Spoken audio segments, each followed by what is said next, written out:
అప్పుల బాధలు వెంటాడుతున్నాయా? అయితే 6 JVR వారి జాతిరత్నాలు ధరించండి. రైట్, బ్రేకింగ్ న్యూస్ చూస్తున్నాం మనం టీవీ స్క్రీన్ పై. మాజీ మంత్రి జోగి రమేష్ కుటుంబ సభ్యులపై ఇబ్రహీంపట్నం పోలీస్ స్టేషన్లో పలు సెక్షన్ల కింద కేసు నమోదైంది. జోగి రమేష్ కుమారుడు జోగి రాజీవ్ భార్య మేఘన ఇచ్చిన ఫిర్యాదు ఆధారంగా పోలీసులు కేసు నమోదు చేసి ఎంక్వైరీ స్టార్ట్ చేశారు. కుటుంబ సభ్యుల నుంచి తనకు నిరంతరం వేధింపులు ఎదురయ్యాయని, మానసికంగా శారీరకంగా ఇబ్బందులు గురి చేశారని మేఘన తన ఫిర్యాదులో పేర్కొంది. మేఘన ఫిర్యాదులో గృహహింస, వరకట్న వేధింపులు, చీటింగ్, హత్యాయత్నం వంటి తీవ్రమైన ఆరోపణలు చేశారు. సో ఈ ఫిర్యాదు ఆధారంగా మాజీ మంత్రి జోగి రమేష్, జోగి రాము కుటుంబాలపై చెందిన మొత్తం దాదాపుగా 11 మంది సభ్యులపై పోలీసులు కేసు నమోదు చేశారు. కేసులో పేర్కొన్న ఆరోపణలపై అన్ని కోణాల్లో ఎంక్వైరీ జరుపుతున్నట్లు పోలీసులు చెప్తున్నారు.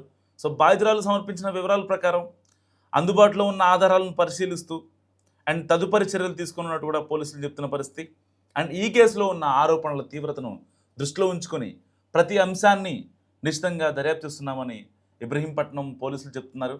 అవసరమైతే సంబంధిత వ్యక్తుల వాంగ్మూలాలు నమోదు చేసి సాక్ష్యాధారాలను సేకరించిన అనంతరం చట్టపరమైన చర్యలు తీసుకుంటామని కూడా చెప్తున్న పరిస్థితి. సో ఇలాంటి నేపథ్యంలో జోగి రమేష్పై మొత్తం 2 ఫ్యామిలీలపై కేసు నమోదైంది. దాదాపుగా 11 మందిపై. ఒక రకంగా జోగి రమేష్ కుటుంబం చిక్కుల్లో పడిందని చెప్పాలి.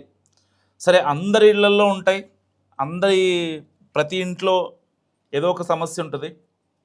వాళ్ళ హస్బెండ్తోనో లేకపోతే మహా అయితే చిన్న చిన్న ఇష్యూస్ అత్తగారితోనో, కానీ కుటుంబం మొత్తంతో ఉండడం నిజంగా ఇప్పుడు కలకలం రేపుతుంది. దట్టు జోగి రమేష్ సౌమ్యుడు, మంచివాడు అని చెప్పి జగన్మోహన్ రెడ్డి గారు పరిచయం చేశారు. సో అలాంటి వ్యక్తి ఇంట్లో ఇప్పుడు ఇలాంటి గొడవలు రావడం, అందరూ ఒకసారిగా డైలమాలో పడిపోయారు. ఎందుకంటే జోగి రమేష్ ఏ ఇష్యూ పైన సరే అనర్గళంగా మాట్లాడగలరు. సో మరి అలాంటి వ్యక్తి, అవాకులు చవాకులు పేల్చే వ్యక్తి, అంటే ఆపోజిట్లో ఉన్నటువంటి వ్యక్తులపై అంటే తన లిమిట్ క్రాస్ చేసి మరి పర్సనల్గా వెళ్ళి దాడులకు తెగబడే వ్యక్తి మరి ఇంట్లో సమస్యని చూసుకోలేకపోయాడా అనే కామెంట్స్ కూడా ఇప్పుడు వినిపిస్తున్న నేపథ్యం. సో జోగి రమేష్ సహా కుటుంబ సభ్యులపై పోలీస్ కేసు నమోదైంది. జోగి రమేష్ కోడలు అత్తింటి వారిపై కంప్లైంట్ ఫైల్ చేశారు. రాజీవ్ భార్య మేఘన ఎన్టీఆర్ జిల్లా ఇబ్రహీంపట్నం పోలీసులను ఆశ్రయించారు. తనను మానసికంగా, శారీరకంగా తనని హత్య చేయడానికి కూడా వెనకాడలేదంటూ ఆవిడ ఆవేదన వ్యక్తం చేశారు. అలాగే తనను అంతమొందించేందుకు కూడా ఒకసారి పాల్పడ్డారని, తనను నమ్మించి మోసం చేశారని, అండ్ ఇంట్లో గృహహింసను ఎదుర్కొన్నానని కూడా పోలీసులకి ఆవిడ ప్రూఫ్స్ ఇచ్చారు. సో జోగి రమేష్ కోడలు మేఘన ఫిర్యాదుతో ఇబ్రహీంపట్నం పోలీసులు కేసు నమోదు చేశారు. మాజీ మంత్రి జోగి రమేష్తో పాటుగా ఆయన భార్య శకుంతల, కొడుకు రాజీవ్, ప్రియాంక సహా కుటుంబంలోని మొత్తం 11 మందిపై ఎఫ్ఐఆర్ నమోదైంది. ఇటు ఇబ్రహీంపట్నం పోలీసులు జోగి రమేష్ కుటుంబంపై చీటింగ్ కావచ్చు, అటెంప్ట్ టు మర్డర్ కావచ్చు, డొమెస్టిక్ వైలెన్స్ కావచ్చు, సో ఈ 3 సెక్షన్ల కింద కేసులు బుక్ చేశారు. కోడలు మేఘన ఫిర్యాదు, ఆమె చేసిన ఆరోపణలపై జోగి రమేష్ ఇంకా స్పందించలేదు. స్వయంగా జోగి రమేష్ కోడలు అత్తింటిపై ఫిర్యాదు చేయడం, పోలీసులు కేసు నమోదు చేయడం ఇప్పుడు చాలా చర్చనీయాంశంగా మారింది. మాజీ మంత్రి జోగి రమేష్ కోడలు మేఘన ఫిర్యాదులో పేర్కొన్న ఆరోపణలపై అన్ని కోణాల్లో విచారణ జరుపుతున్నారు పోలీసులు. అయితే బాధితురాలు మేఘన సమర్పించిన వివరాలు, అందుబాటులో ఉన్న ఆధారాలను, తన దగ్గర ఉన్న స్క్రీన్ షాట్స్ కావచ్చు, మెసేజ్లు కావచ్చు, కొన్ని వీడియోస్ కావచ్చు, అవన్నీ పరిశీలిస్తున్నామని, తదుపరి చర్యలు తీసుకుంటామని కూడా ఎట్టి పరిస్థితుల్లో పోలీసులు చెప్తున్న పరిస్థితి. సో ఈ కేసులో ఉన్న ఆరోపణల తీవ్రతను దృష్టిలో ఉంచుకొని ప్రతి అంశాన్ని చాలా జాగ్రత్తగా దర్యాప్తు చేస్తున్నామని చెప్తున్నారు. అవసరమైతే సంబంధిత వ్యక్తుల వాంగ్మూలాలు నమోదు చేస్తామని, ఎన్ని రకాల సాక్ష్యాధారాలను సేకరించిన తర్వాత చట్టపరమైన చర్యలు తీసుకుంటామని కూడా పోలీసులు చెప్తున్న పరిస్థితి.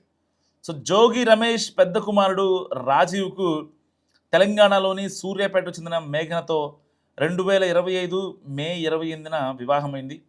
మేఘన తన ఫిర్యాదులో భర్త రాజీవ్తో పాటు అత్తమామలు జోగి రమేష్, ఇంకా శకుంతల, మరిది రోహిత్, ఆడపడుచు ప్రియాంక, జోగి సోదరుడు రాము, ఆయన కుమారులు రాకేష్, పండు, రమేష్, బావమరిది స్వామి, ఆయన భార్య రమ, స్వామి కుమారుడు సంతోష్ పేర్లను కూడా ప్రస్తావించారు.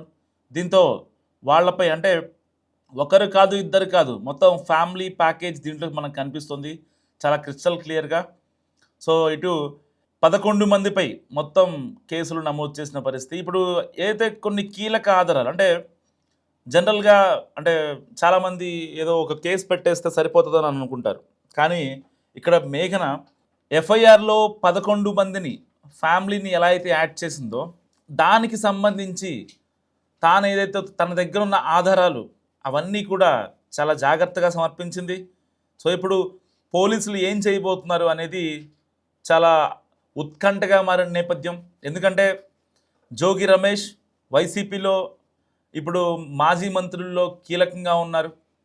సో ఎక్కడన్నా అన్యాయం జరిగితే వెంటనే ప్రశ్నించే వ్యక్తి జోగి రమేష్. ఎట్టి పరిస్థితుల్లో పర్సనల్గా వెళ్ళైనా సరే ఆయన చాలా గట్టిగా మాట్లాడతారు. అక్కడ ఎట్టి పరిస్థితుల్లో వాళ్ళందరికీ న్యాయం జరిగేలా చూస్తారని చెప్పి ఆయన పెడన కాన్స్టిట్యున్సీలో ఆయనకు ఒక పేరుంది.